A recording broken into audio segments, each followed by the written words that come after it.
tous, un nouvel épisode aujourd'hui sur le podcast Mon Programme Sophro pour vous transmettre l'interview que j'ai vécue avec Madame Catherine Fox pour la radio Grand Ciel. Au cours de cette interview, vous allez pouvoir apprendre diverses choses sur la sophrologie, ses techniques, son application, mais également vous ferez un peu plus connaissance avec mon personnage et vous saurez pourquoi j'ai choisi la sophrologie. Avant cela, je me présente. Je m'appelle Alexandra Schlinger, je suis sophrologue certifiée et formatrice au sein de l'Institut de formation à la sophrologie. Et j'ai créé pour vous le site Mon Programme Sophro, qui est un site dédié à la préparation mentale dans tous les domaines de votre vie. Sur ce site, vous trouverez énormément de ressources gratuites, ainsi que des programmes de sophrologie qui vous permettront de reprendre la maîtrise de vos émotions. Mais je ne vous en dis pas plus, et je laisse place à ma conversation avec Madame Catherine Fox.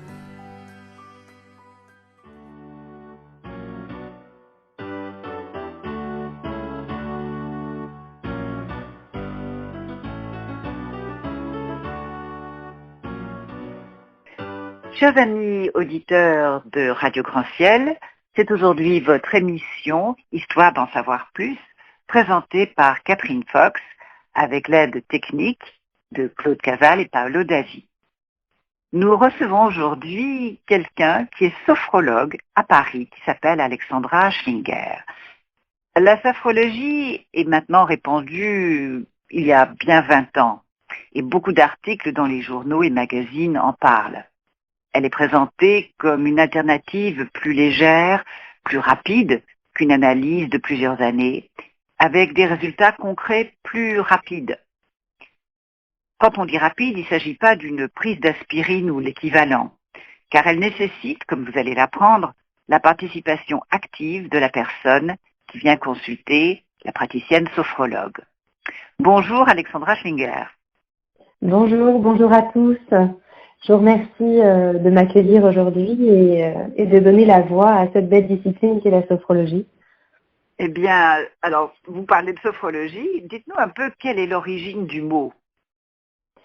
Alors, la sophrologie, c'est l'harmonie de l'âme et qui a été mise au point par un médecin neuropsychiatre qui s'appelle Alfonso Caicedo.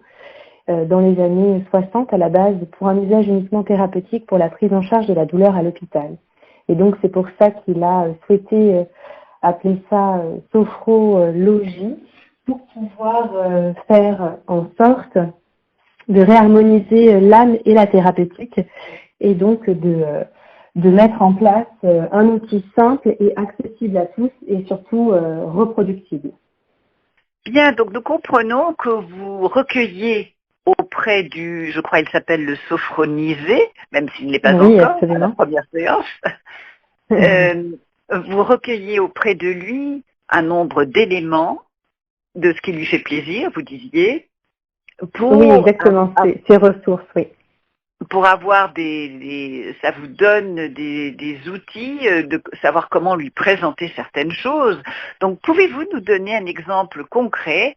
Quelqu'un vient chez vous parce que, allez, j'invente, il ou elle se met tout le temps en colère. Comment faites-vous donc? Vous les interrogez et qu'est-ce que vous leur faites faire ou qu'est-ce que vous leur faites? Comment ça se passe une séance? Oui, alors si j'ai une personne effectivement qui vient pour pouvoir apprendre à gérer ses émotions, donc là nous avons la colère, je vais, si vous voulez, déjà recueillir quelles sont les manifestations physiques de cette colère, à savoir s'il y a une crispation au niveau des trapèzes, au niveau des bras, on sent la poitrine serrée, s'il y a une accélération du rythme cardiaque, le souffle coupé, des douleurs d'estomac, vous voyez vraiment toutes les manifestations physiques.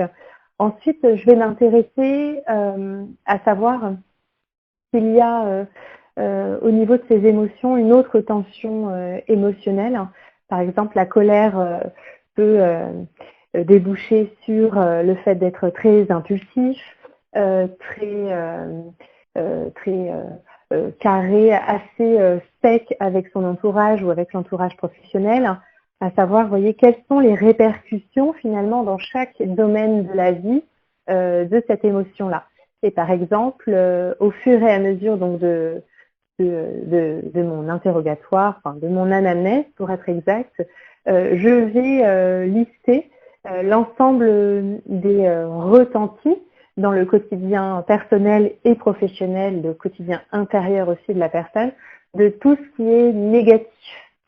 Ensuite, je vais m'intéresser à la façon dont je dois ordonner les choses. Je m'explique. Par exemple, quand on est en colère et qu'on est tendu, vous ne pouvez pas demander à quelqu'un de se détendre, de se détendre intérieurement si vous n'avez pas déjà détendu le physique. Si la détente des épaules, l'ouverture d'esprit n'est pas là, vous ne pouvez pas du tout détendre les émotions. Donc de ce fait-là, ce que je vais commencer par aborder pour quelqu'un en colère, le physique. Donc je vais lui apprendre à relâcher les tensions de ses épaules, les tensions dans son buste, le relâchement de tout le corps. Et donc ça, on va pouvoir commencer ça par ce qu'on appelle en exercice la relaxation dynamique. Et par exemple, pour détendre les épaules, l'exercice royal pour ça, c'est ce qu'on appelle le pompage des épaules. Et donc, on cale la respiration avec des mouvements de contraction musculaire en inspirant, puis en bloquant la respiration et après en relâchant pour faire prendre conscience à la personne qu'elle a les capacités de se détendre physiquement. Donc, c'est ce qu'on va faire déjà en premier. Et ensuite, au fur et à mesure des exercices de respiration dans la partie relaxation dynamique, on va déboucher ensuite sur une autre grande partie d'exercice que l'on appelle la sophronisation, qui, elle, est assez inspirée de tout ce qui concerne l'hypnose, parce qu'on se sert de l'imagination et de la visualisation. Et donc, par exemple, là, je vais sélectionner parmi l'ensemble des exercices que j'ai à ma disposition dans la méthode, un type de sophronisation. Allez, je vous donne un nom comme ça. On va prendre la sophronisation, sophrodéplacement du négatif, qui va nous permettre visuellement de vivre la détente et le relâchement corporel en se concentrant sur chaque partie du corps et en imaginant la détente tout en la calant avec la respiration et le fait de prendre conscience également de sa capacité à évacuer l'ensemble des tensions. Et à la suite de ça, si vous voulez, la séance est terminée. Donc on a à peu près 3-4 exercices de relaxation dynamique et un exercice de sophronisation. Mais par contre, la séance suivante, les exercices seront différents parce que chaque séance a son intention qui a pour but d'atteindre la cible que l'on a, c'est-à-dire l'objectif. Et donc, par exemple, pour la séance suivante, on va plus travailler sur l'état mental, étant donné qu'on a travaillé sur l'état physique, car il devient accessible, étant donné que la personne est en meilleure posture, si je puis dire. Et entre les séances, vous avez bien sûr le fait que la personne doit continuer à travailler la sophrologie. Parce que ça ne s'arrête pas au moment seul de la séance avec le sophrologue, c'est un vrai travail d'équipe. Donc je rebondis sur votre remarque du départ sur le fait que ce n'est pas comme un aspirine, ça devient vraiment un art de vivre et ça se cultive comme un joli jardin au quotidien afin de pouvoir apprendre la maîtrise de soi, de la colère et quelque part faire fonctionner son cerveau d'une façon différente. J'entends par exemple si voilà, vous savez que telle situation professionnelle va vous mettre en colère parce que vous avez un manager qui a une façon de s'adresser à vous très dure et impartiale et autoritaire et que vous, intérieurement, ça vous fait bouillonner de colère, vous allez apprendre grâce à la sophrologie à anticiper cette situation-là et à vous mettre physiquement et mentalement dans une posture qui permettra de ne pas s'énerver. C'est comme ça que, voilà. En fait, c'est on apprend à écouter son corps qui vous envoie des messages. Attention, on se tend, on n'est pas bien, l'estomac se tord, on est en train d'hausser les épaules comme si on allait au combat.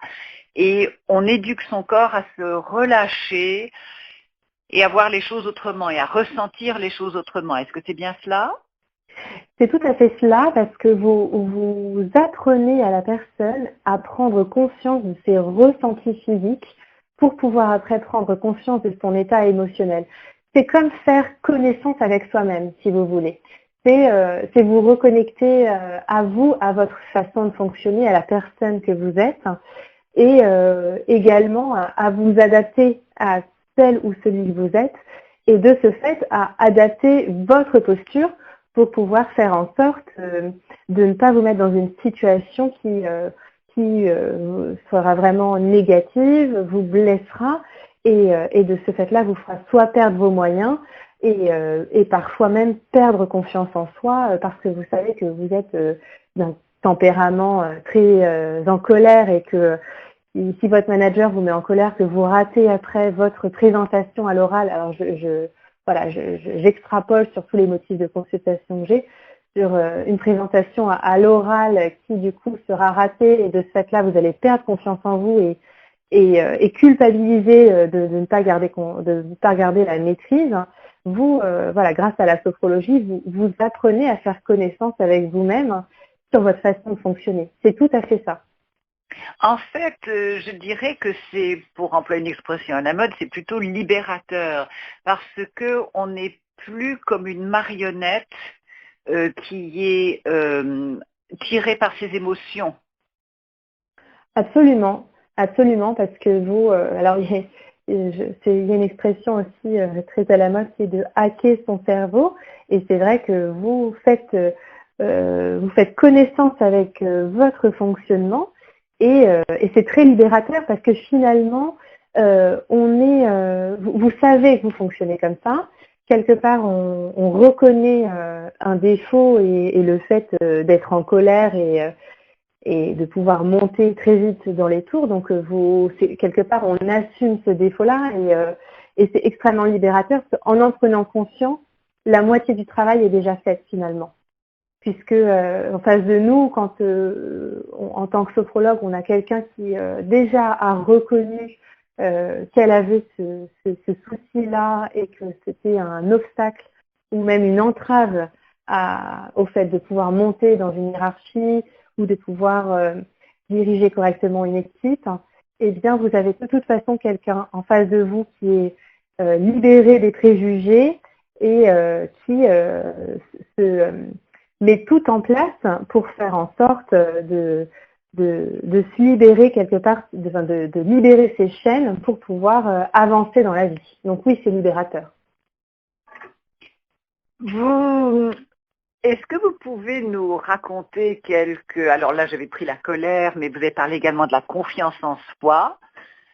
Est-ce que vous pouvez nous donner quelques exemples de succès que vous avez eus qui pourraient illustrer votre propos?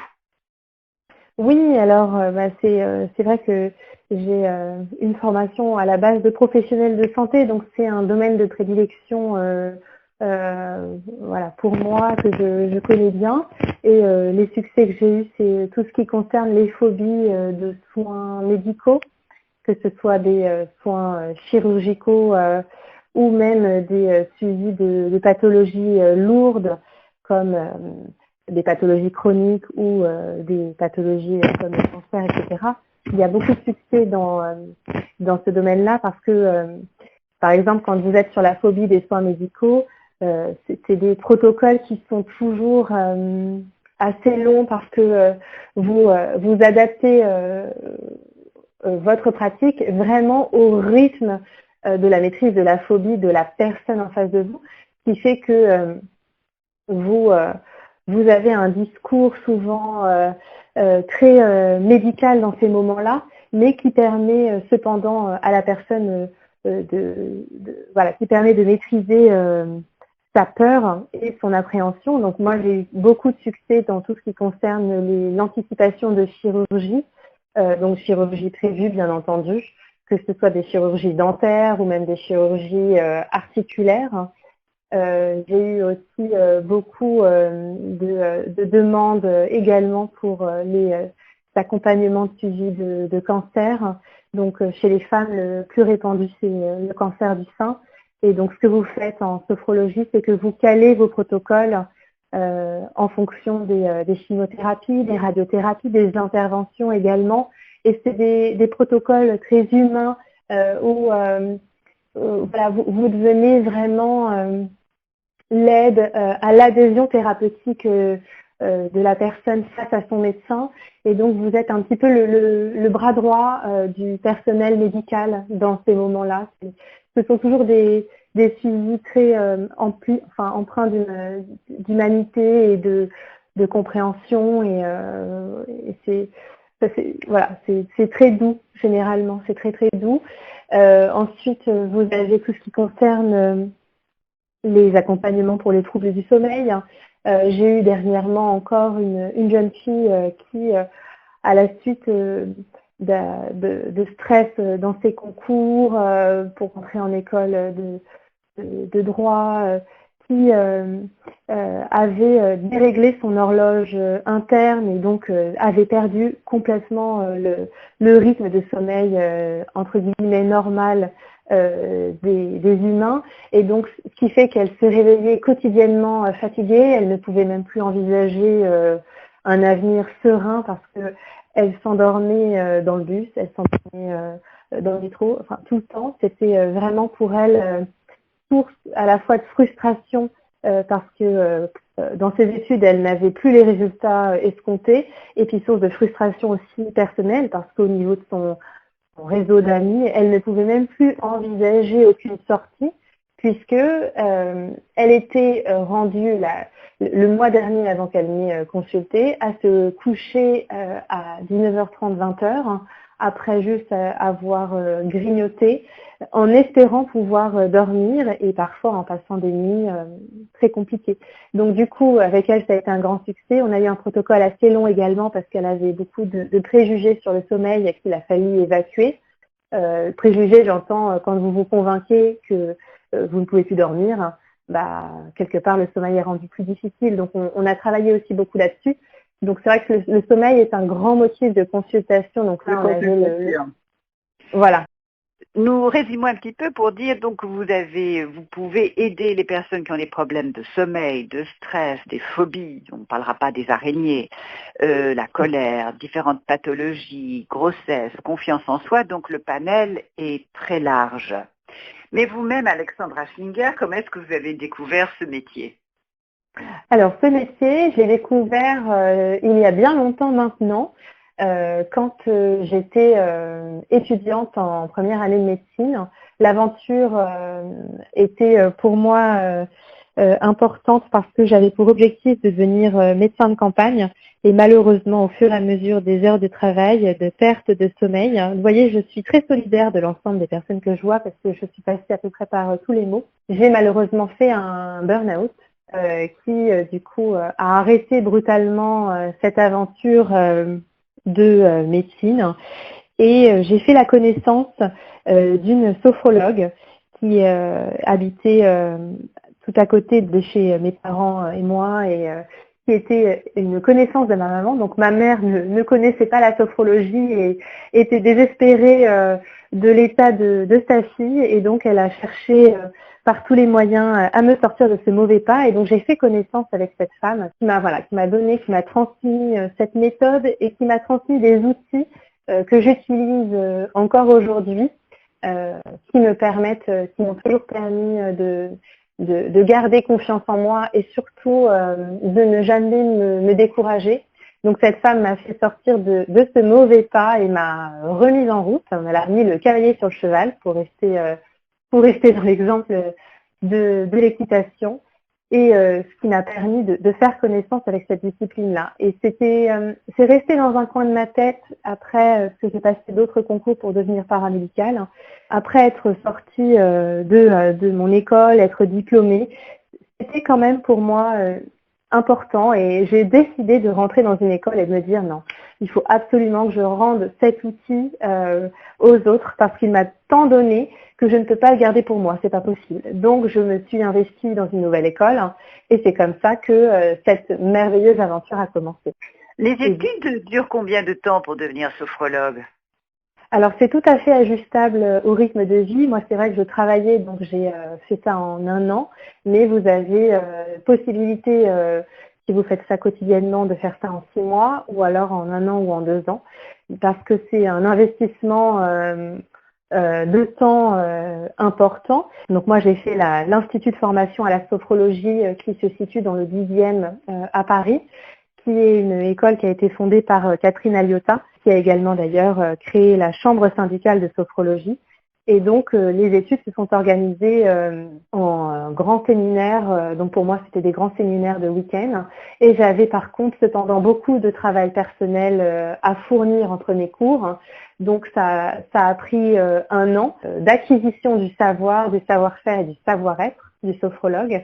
Et par contre, après, pour pouvoir avoir la seule reconnaissance nationale qui est le RNCP qui existe, j'ai eu quand même un temps de mise en situation professionnelle où j'ai recruté des sophronisés que je ne connaissais pas pour pouvoir mettre en œuvre des premiers protocoles, les consigner dans un rapport, dans un mémoire, et ensuite le fournir à l'école pour pouvoir passer devant le jury pour discuter de ce que j'avais fait, aussi faire le feedback négatif, positif, ce que ça m'avait appris, quelles étaient les choses chez moi à améliorer ou mes points forts. Et après, vous avez dans cette épreuve-là également une partie d'oral importante de mise en situation pour les exercices et bien sûr la première anamnèse dont on parlait initialement. Alors, il y a une chose, nous avions parlé au début de l'émission sur cet aspect qui est à la fois de relaxation et également un aspect qui est actif dans les exercices. Donc, en fait, la sophrologie est quelque chose de très complet, c'est à la fois mental et physique. On parlait tout à l'heure du corps que l'on écoute et du corps qui apprend à bouger autrement. Est-ce que vous diriez que le fait que vous étiez cavalière vous a donné une conscience différente de votre corps? Est-ce que vous auriez tendance à dire peut-être qu'être sophrologue, c'est également soi-même connaître son corps et l'utiliser en étant un peu sportif? Je ne dis pas sportif de super haut niveau, mais est-ce que vous diriez qu'il est bon d'avoir ces 2 aspects? Alors c'est pas nécessaire à mon sens c'est pas nécessaire forcément d'avoir une pratique sportive pour pouvoir être sophrologue ou faire de la sophrologie parce que quand vous faites les études de sophrologie, quand vous voulez devenir donc en sophrologue, vous apprenez à acquérir cette connaissance du corps et à le transmettre à votre sophronisé. Alors après, c'est vrai qu'on a plus ou moins de facilité selon ce qu'on a vécu à acquérir cette connaissance-là, mais objectivement, je ne pense pas qu'il y ait de différence entre un sophrologue qui a été sportif ou pas sportif. Même le sophronisé, il n'a pas besoin d'être sportif de haut niveau parce que les exercices de respiration sont inspirés du yoga et sont très très doux, ce qui fait que c'est accessible et reproductible absolument par tout le monde. Pour revenir à la notion de succès d'une séance de sophrologie, enfin, on ne devrait pas dire une séance d'ailleurs, c'est d'un suivi de sophrologie, est-ce qu'il faut un petit peu faire des rappels d'une certaine façon? C'est-à-dire que je ne sais pas combien de mois faut-il, ça varie suivant les personnes. Il y a une petite, enfin je n'ose dire une moyenne parce que les gens se calent sur ce chiffre, c'est pas une bonne chose, mais est-ce qu'on peut donner une fourchette de temps pour qu'on ressente vraiment les bienfaits? Oui, alors un protocole de sophrologie, en moyenne, c'est entre 8 et 10 séances pour pouvoir avoir un protocole complet et un suivi optimal. Après, on se cale aussi beaucoup. Le grand principe de la sophrologie, c'est l'adaptabilité. Donc, on se cale beaucoup au temps que souhaite allouer la personne à la pratique ou alors surtout à son événement. Par exemple, je prends l'exemple d'un étudiant qui souhaiterait passer son bac sereinement. Si le baccalauréat est dans les 3 mois ou dans 1 mois et demi, vous voyez, on ne va pas avoir le même suivi de façon optimale pour les deux. C'est-à-dire qu'on aura plus le temps de travailler avec un délai de 2 mois et demi, 3 mois. Alors que si on a 1 mois et demi, eh bien on ira dans les grandes lignes, on transmettra des outils qui permettront quand même d'optimiser le bac. Cependant, la personne, l'étudiant, aura beaucoup moins de facilité à le mettre en place. Alors, dites-nous, si quelqu'un voulait devenir sophrologue, puisque vous avez été sophrologue et vous devenez également professeur de sophrologie, quelles sont les qualités, nous allons terminer sur ce point, quelles sont les qualités pour ceux qui souhaiteraient devenir sophrologue qu'il faut avoir? Alors, la plus grande qualité du sophrologue, je pense que c'est la bienveillance. C'est le non-jugement et le fait d'accepter le sophronisé comme il est, d'accepter aussi le fait qu'il avance à son rythme, qu'il puisse acquérir les outils à sa façon. Et donc, en tant que sophrologue, on a vraiment un travail de lâcher prise par rapport aux sophronisés à acquérir. On a aussi, bien sûr, une grande capacité d'écoute, toujours une écoute, bien sûr, bienveillante, où on accueille toutes les ressources sans aucun jugement. Par exemple, si une grande ressource pour une personne est de manger une énorme religieuse au chocolat, eh bien, on va se baser là-dessus et on va s'amuser à décrypter son goût sucré, vous voyez. Après, on peut faire preuve de beaucoup de patience, dans le sens où on laisse le temps au sophronisé d'intégrer ses ressentis et finalement de trouver ses solutions. Parce que le sophrologue, c'est une caisse à outils qui transmet toute sa connaissance au sophronisé pour répondre à son objectif, mais on part du principe que c'est le sophronisé qui a la solution et le sophrologue n'est finalement que sous sa casquette de sophrologue comme un transmetteur d'outils. On a aussi beaucoup de tolérance, on admet la différence de l'autre. Si on a quelqu'un d'en colère et que, par exemple, moi je suis quelqu'un de très calme, je n'ai pas à juger, si vous voulez, le fait que la personne en face de moi est en colère. Et on a aussi on doit faire preuve de tempérance parce que on doit modérer nos désirs dans le sens où on ne doit pas devancer les besoins de la personne en face de nous. Vous voyez, par exemple, si pour avoir confiance en soi, j'estime qu'il faut de la vitalité et que la personne n'en a pas besoin, je ferai un écart de posture. Donc, ce sont vraiment ces qualités-là, le lâcher-prise, l'humilité, la bienveillance, tolérance, la tempérance, ce sont ces qualités-là sur la posture du sophrologue. Merci beaucoup Alexandra Schlinger de nous avoir présenté le métier de sophrologue que vous avez reçu en tant que... vous avez consulté une sophrologue, vous êtes devenu sophrologue, vous enseignez la sophrologie, donc je crois que c'est quelque chose que vous connaissez très bien. Je vous remercie donc d'avoir partagé ceci avec nous. Et je remercie donc l'équipe technique Paolo Davi et Claude Casal. Et je rappelle à nos auditeurs que vous pouvez réécouter cette émission en podcast sur notre site radiograndciel.fr. Et je vous dis à très bientôt. Au revoir. Au revoir. Merci beaucoup.